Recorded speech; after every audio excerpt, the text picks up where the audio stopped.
Hello, and greetings YouTube viewer. I pose a question for you. Do you enjoy thick juicy loot, slaying tides of the undead, demonic horrors, or maybe even becoming a monster hunter with the added bonus of throwing a jar of killer death stinger hornets at your foes, causing an angry swarm of rabid toxic hornets to wither your enemies? 'Cause goddamn look at that thing, it's shooting electricity like bruh. You're going to need all the help in this game, where the wrong move leads to dire consequences. Or maybe you'd want to be bulky bearing bludgeon bashing brave bravado bouncing bashfully into battle, while looking like a stack of cans from your local food bank, and just as rich to boot, 'cause let me tell you, sometimes those armor bills stack up quick, and sadly money is in high demand, and becoming the latest worm food is in high supply. Because let me tell you, there tends to be a rather voluminous amount of volunteers to this wild market of worm food and gold procurement. Okay, if bulky armor isn't your fancy, maybe then enjoying in every short king's favorite pastime, enjoying copious amount of narcotics, while stripped down to your loincloth and dual-wielding axes, not worrying about the awful hangover, let alone if you're going to survive to see your next mead, which was about 5 seconds ago. Okay, or if that didn't tickle your fancy, maybe how about launching ICBMs across dungeons, unto the domes of the elderly to Amazon Prime them to the next realm? Or battle the unending tides of the undead masses in the darkest and dankest of crypts, and as in dank I mean filled to the brim with plagues, ancient ghosts, and worst of all the elderly that haven't seen sunlight since the Paleo-Proterozoic age. If melee and bows aren't your thing, chicken wing, then you got powerful but unforgiving magic from geomancy to pyromancy with fiery, but mostly peaceful results, and as in peaceful I mean they cease to move anymore. With the developer Ink Stains Games and publisher Hype Train Digital making this soul-crushing game. Let's begin from the prologue. So how does this blend of Diablo 2 and D&D start out? We begin with our local boomer, Varen, being locked on Epstein's Island and his friend doing his best planking pose on the floor. After breaking the lock, you find a weeb upset that you interrupted his Genshin Impact session. After that, Varen notice a trap on the floor, and notice another of Varen's friends becoming a victim of the trap. See boys, that's what happens. Sadly Varen forgot to do leg day and injured his leg, but thankfully the storeroom had all the medical supplies such as a splint, band-aids, salves and questionable consumables to tend his leg. You'll learn fast that the human body in this game is fragile, and tending wounds will be common. After scrounging around more and exercising the Second Amendment and procuring something that maybe be commonplace in the streets of modern-day London, after leaving the storeroom and crawling around this place, Varen, finding the exit in this glorious glowing gaping gauge of a hole, we jump in and get our real slice of the dungeon crawling experience the game has to offer. We can see the stat points, however the talents, oh boy, and all these talent trees to pick from: swords, axes, maces, daggers, two-handed swords, two-handed axes, two-handed maces, spears, ranged weapons, shields, staves, basic skills, dual wielding, warfare, athletics, armored combat, survival, pyromancy, geomancy, electromancy and all the other trees coming out. There's lots of choice and you get to dabble in all of it. Now with that said, we have to cook. Our mission is simple at this point: find our way out of this place by slicing and dicing the eldritch cultist, horrors and other unholy creatures from the darkness into fine cuts of Korean barbecue meat, of course. I really enjoy the feng shui, these rooms, splashes of red on white sheets, and with the cobble floors. Some of the dungeon's background art is very nice, I gotta admit. But for now, going for the killer look, I see very Jeffrey vibes, if you know what I mean. And after finding some stairs, we go up it, and find another of Varen's boomer friends, who's not doing so hot. Moving on to the next floor, same thing, we turn anything that breathes on this level, we turn into fantastic skin rugs onto the floor for others to enjoy, because as we all know, time is money, friend. Once Varen was the only thing moving on this floor. We climb another flight of stairs, but only to our surprise this floor seems different, might has be the new eco-friendly Soylent Green wallpaper and floor decor variant, which seems quite organic. Varen opens the door, and to Varen's sadness to find out that Varen's friends are next in line to join the backdrop, and yet at the same time to our horror we find no other than Bill Clinton. After clapping the cheeks of the 5G tower, making the fight a bit easier, we clap the other 5G tower into space, weakening the foul heretic. Homeboy begins jonesing, transforming him into his final form, a winged demonic horror. What Not in gonna lie, he oblivion needs to is increase that? his forearms. Hit the gym nerd.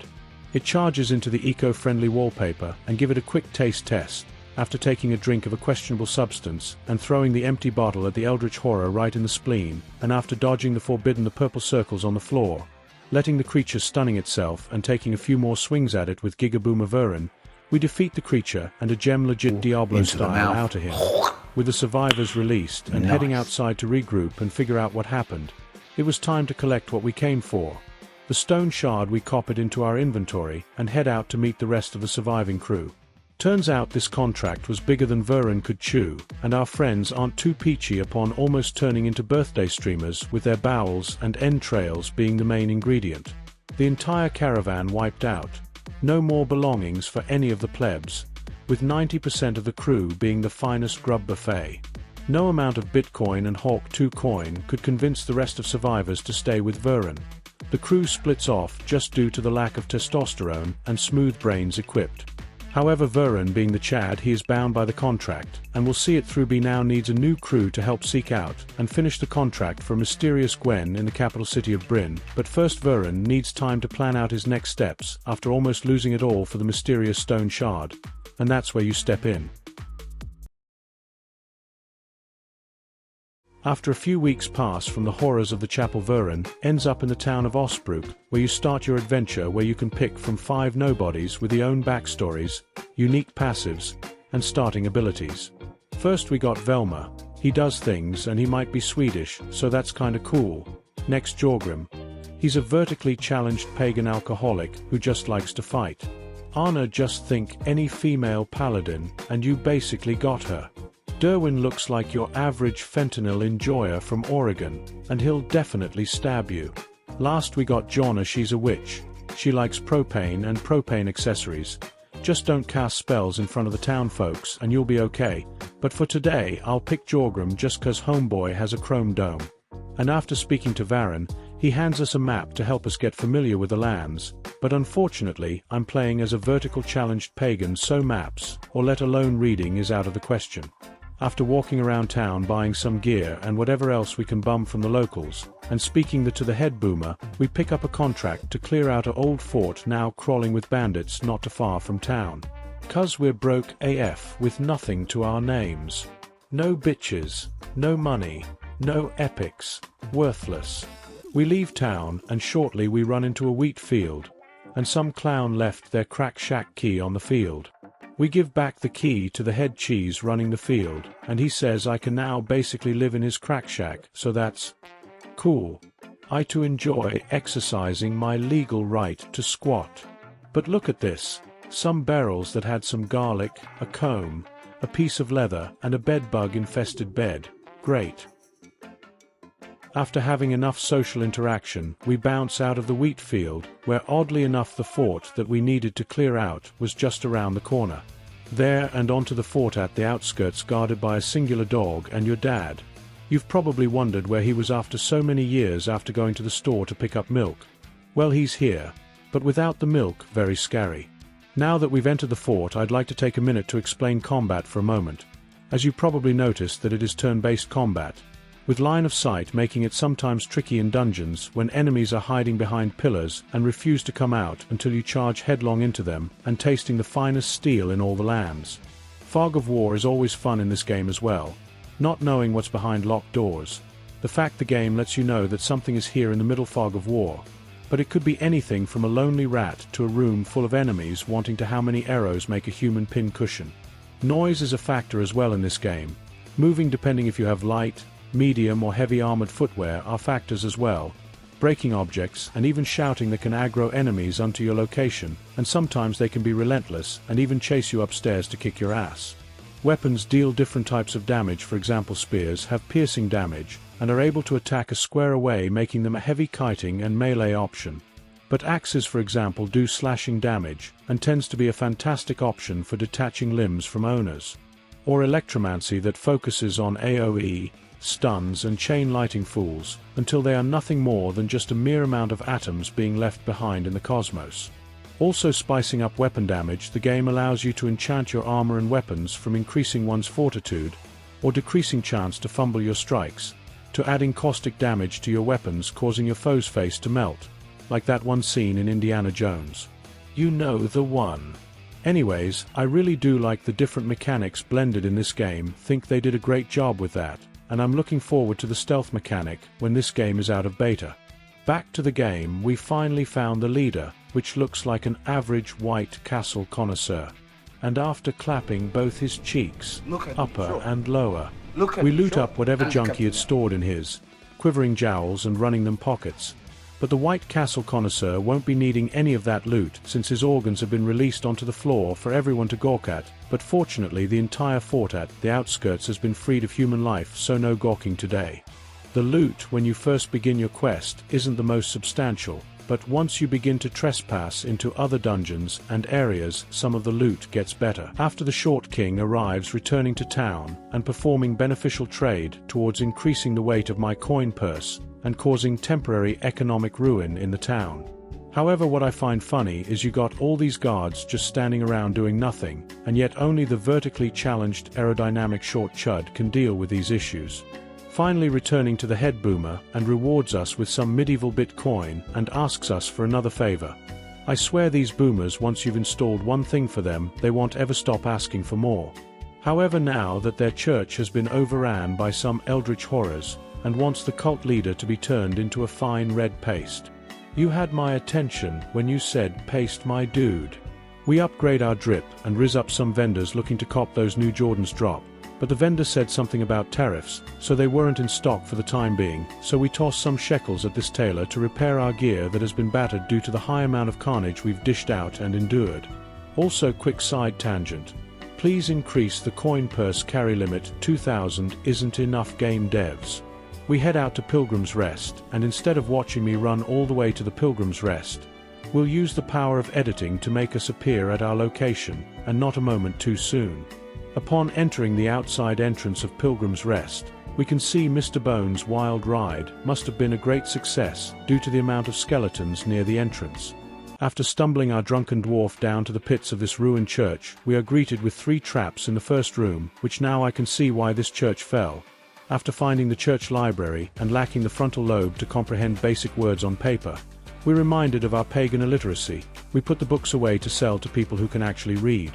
Scrounging more bookcases, we find another book. This time the Short King tries to read it, but with no luck. Now if it were only a picture book, that would definitely be to Jorgrim's reading level. As we creep up to the cultist's leader chamber, his only OnlyFans subscriber stands between the leader and us.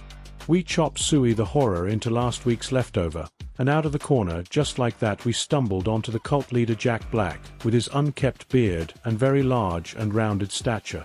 Thankfully, with a quick few swings of these homemade swords I've been lugging around, and are probably no sharper than a tree branch at this point, the almighty and powerful cult leader Jack Black ceases to exist on this mortal plane no longer. With Pilgrim's Rest now being a Pilgrim's Rest, I do believe that's a job well done. However, to my surprise, there was another OnlyFans fan lurking about gooning over this week's content. Leaving Pilgrim's Rest and trundling back to town, we notice it's gotten past our Short King's bedtime, and heaven forbid we miss it. Fatigue is another in-game mechanic that you must deal with. Every footstep, interaction, weapon swing and plunder pickup all takes a chunk out of your fatigue.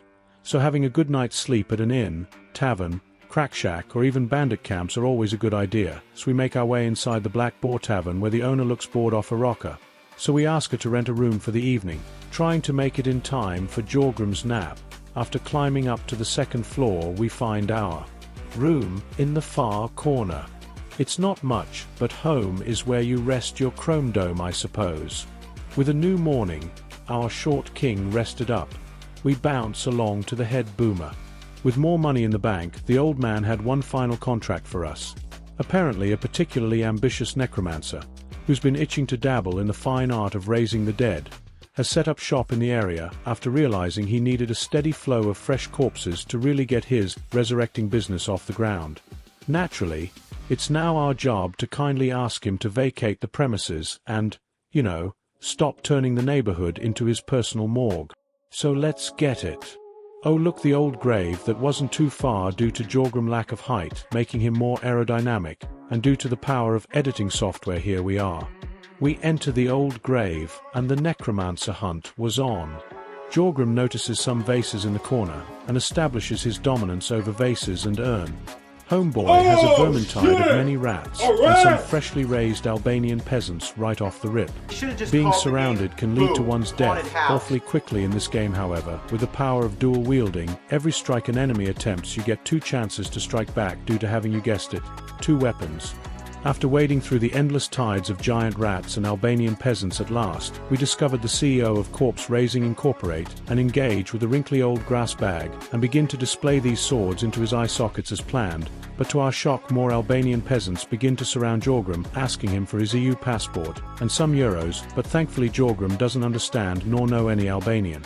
However, we can speak fluently in swords. So as Jorgrim does best and begins to monologue these swords right into their corneas, and now that the deculocization of the peasants have been dealt and the CEO of this corpse raising factory has been sent to the underworldly gulags with its time to loot his 401k and do some casual property requisitioning into Jorgrim's pockets, with the necromancer's 401k in our loincloth and with the crypt cleared from the Albanian peasants, it's time to go home.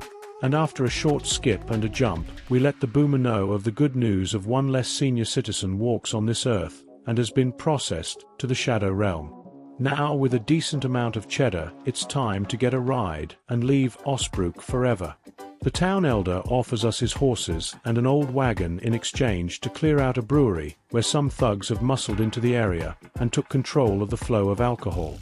This is something Jorgrim cannot stand for at 4'6". And with the flow of booze in throughout the land being in jeopardy, it's Jorgrim's to make sure the land flows with mead and beer.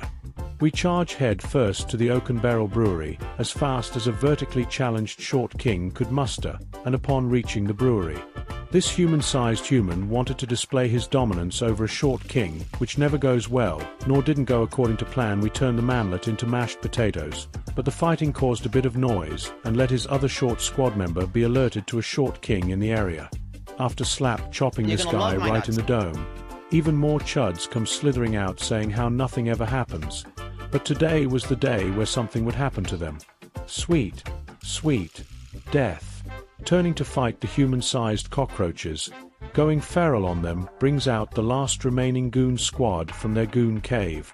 After making short work of the short chuds into the next realm, we rummage through the brewery because hey, with those folks outside spilling red ink everywhere outside and no witnesses abound, then is it truly stealing since nobody owns any of these belongings anymore?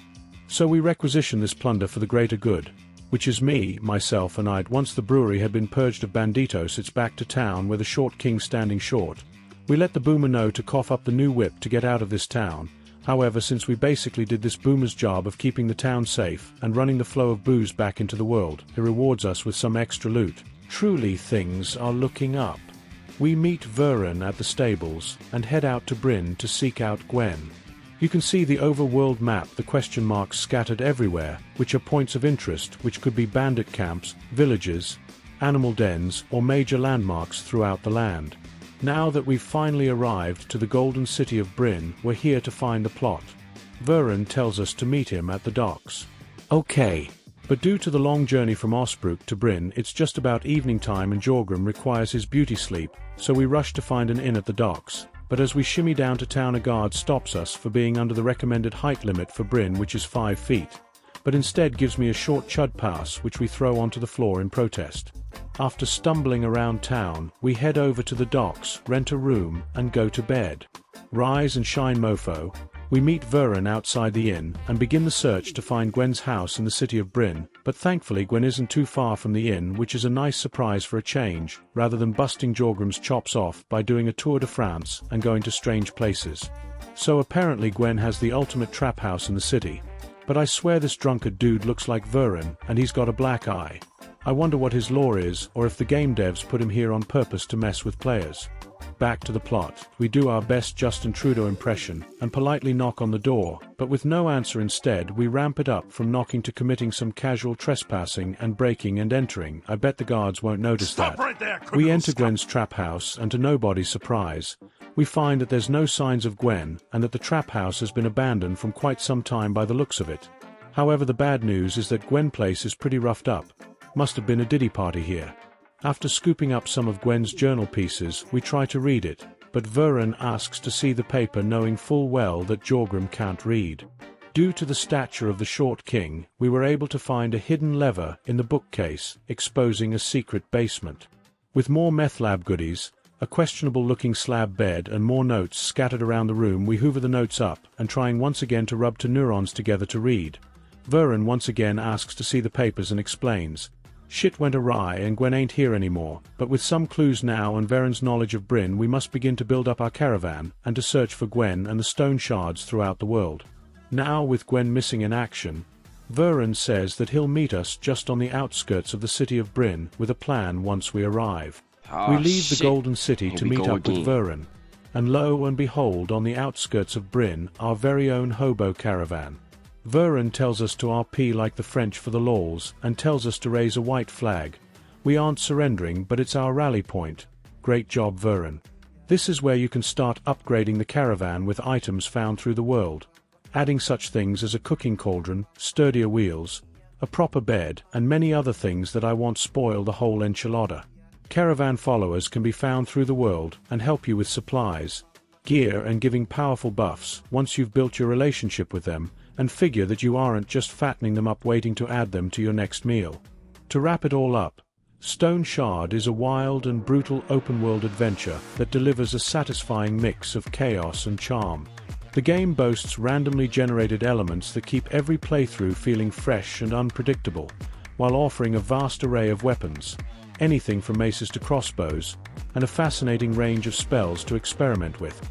The real fun, however, lies in the freedom it gives you to create unique builds, whether you're dual-wielding maces for maximum mayhem, casting geomancy to control the elements, or just dabbling in whatever combination your heart desires. The Rags to Riches update has made the game even more enticing, so if you're in the mood for something that feels like a crossover between a turn-based D&D campaign, Diablo, and Kentia, with a dash of dark RPG goodness, you're in for a treat. Add to that the incredible soundtrack, punishing bosses, a hardcore permadeath mode that will have you sweating bullets, and beautiful 2D graphics, and you've got a recipe for addictive, brutal fun. Plus, they're promising tons of smaller updates throughout the year, so if you're ready to go from rags to riches in Stoneshard, buckle up and get ready for one heck of a ride. This is Crazy Crow. Deuces my dudes, until next time.